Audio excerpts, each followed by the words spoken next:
crianças, tudo bem com vocês? Estou com saudade, como é que vocês estão? Hoje eu vim falar para vocês sobre as frutas. As frutas são muito importantes na nossa alimentação, tá? A gente precisa se alimentar bem e as frutas trazem muitas vitaminas para o nosso corpo. Aqui, ó, estou mostrando a vocês a banana. Quem gosta de banana?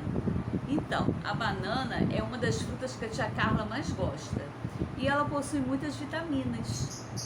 Então eu quero que agora vocês assistam o vídeo, tá? E depois a gente vai voltar para se falar.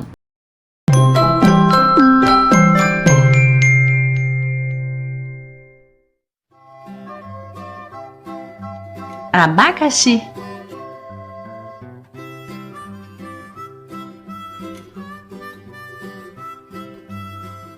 banana,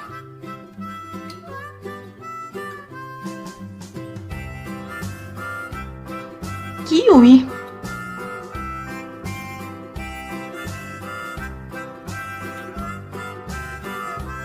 laranja,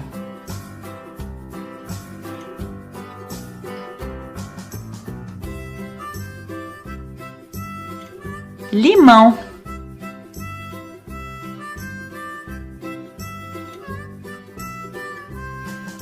maçã,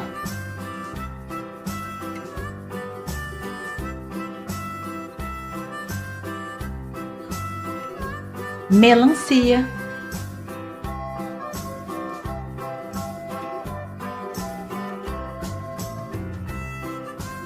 morango,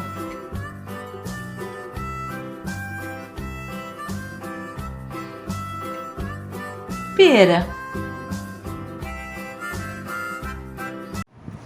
Então, gostaram do vídeo sobre as frutas? E você, que fruta que você mais gosta? Vocês vão pegar a folhinha, olha, essa folhinha aqui, tá? Que tá pedindo para vocês desenharem a fruta que vocês mais gostam. Então vocês vão fazer o desenho. Se há uma banana, laranja, morango, uva, que fruta que você mais gosta?